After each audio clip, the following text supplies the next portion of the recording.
আমরা কালকে রাতে দেখছি কোন ছাত্র কোন মেয়ে থেকে হাত তুলতে পারে না। আমাদের বোনের ইজ্জত রাখা উচিত।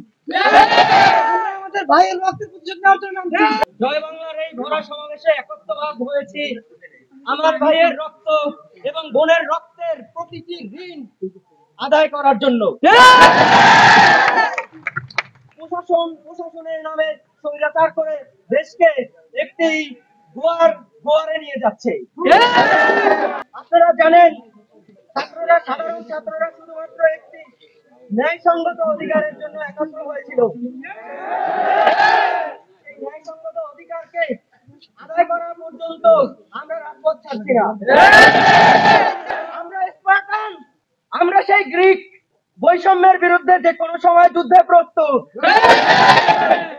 আর এই সমাবেশের মাধ্যমে হুঁশিয়ার করতে চাই, এই সাধারণ শিক্ষার্থীদের অধিকার আদায়ের জন্য যদি তৃতীয় কোনো পক্ষ এখানে উস্কানিমূলক আচরণ করে, সেখানে হতে পারে ছাত্রলীগ, সেটা হতে পারে ছাত্রদল, সেটা হতে পারে শিবির অথবা অন্য কোনো রাজনৈতিক পরিচয়ের। আমরা এখানে প্রত্যেকে বিদ্রোহী হয়েছে, কিন্তু বঙ্গবন্ধু শেখ মুজিবুর রহমানের সেই আপসহীন সেই যে অসমাপ্ত কবিতা, সেই অসমাপ্ত কবিতা শুনলে আমাদের গুজবান হয় কি হয় না?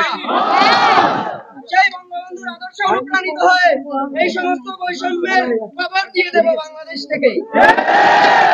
আমার ভাই আহত কেন?